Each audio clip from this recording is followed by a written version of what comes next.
Waitakere United sought a return to winning ways at home as they hosted bottom-placed Youngheart Manawatu in round 11 of the ASB Premiership. The tail end of Cyclone Wilma provided some blustery conditions out west, which no doubt made the lads from Palmy feel right at home, and they settled into their task early on with this long-range effort from Jason Hayne. But United made better use of their first chance and took the lead inside 5 minutes. Academy graduate Dakota Lucas scored his second in 2 games, United off to the best possible start. Former All-White Alan Pearce went close to doubling that lead after an incisive run through the inside left channel. His sweetly hit shot came back off the post and the Youngheart defence scrambled the rebound clear. Manawatu were looking to the energy of Michael White to yield them something in attack, and this typically direct run required the United defence to be on full alert.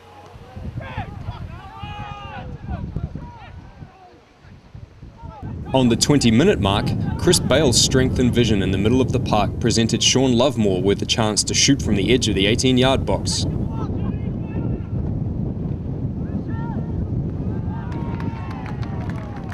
Youngheart keeper Matt Boren found Lovemore's effort too hot to handle, and Lucas on hand to double his and Waitakere's tally.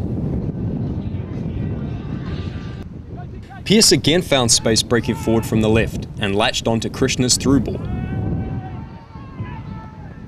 but couldn't get the better of Boren on this occasion. To their credit, Youngheart Manawatu continued to battle away and work themselves back into the match. A 15-minute spell of pressure eventually told, as Haynes' teasing cross from the right set up Michael White.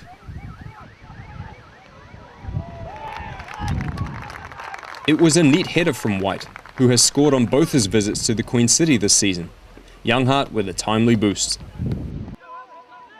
They almost managed to go into the break on level terms with this Matt Kennedy rasper from distance.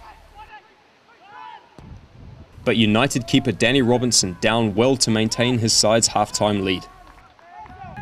The second spell resumed in the same fashion as the first had ended, with the visitors on attack. But no one committed enough to bundle home this Jason Hayne cross.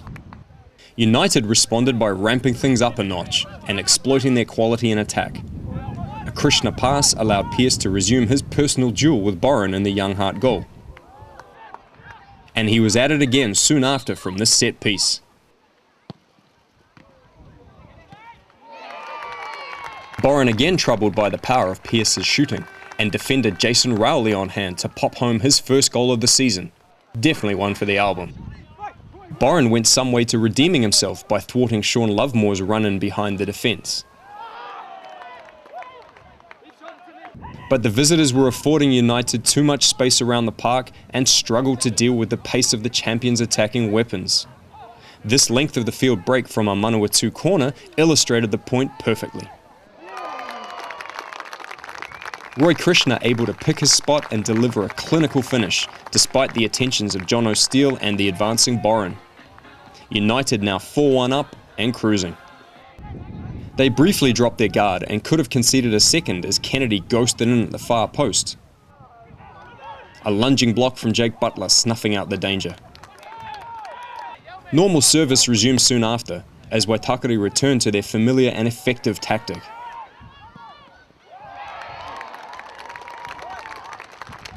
Another raking crossfield switch played in Alan Pearce, and he made no mistake inside Boren's near post.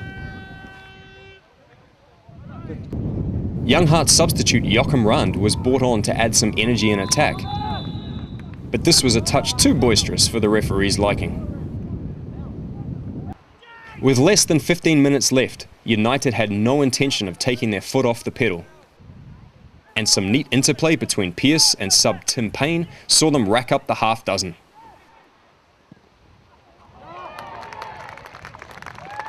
Pearce's second maintained his challenge for the ASB Premiership's Golden Boot, and perhaps moved him into Ricky Herbert's field of vision for the upcoming All Whites fixtures. Michael Guida had come off the bench to replace Krishna, and only the post kept him off the score sheet, with Boren beaten all ends up. While Pearce had a hat-trick in his sights, but couldn't find a way through this time. Danny Robinson had not had the busiest afternoon of his career, but still needed to be alert as White buzzed around the area. The keeper's big left hand maintaining United's lead.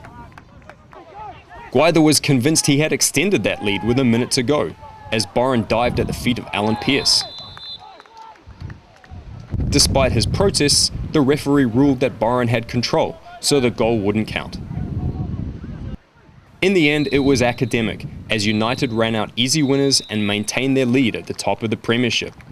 With tougher challenges ahead, Coach Neil Emblem was more than happy with an emphatic result of Waitakere United 6, Youngheart Manawatu 1. Yeah, I thought barring 15 minutes in the first half, we were in control of the game. Once we got 2-0 up, maybe we took our foot off the gas a little bit, and Manawatu getting their goal that they deserved at that stage because they were on top of us.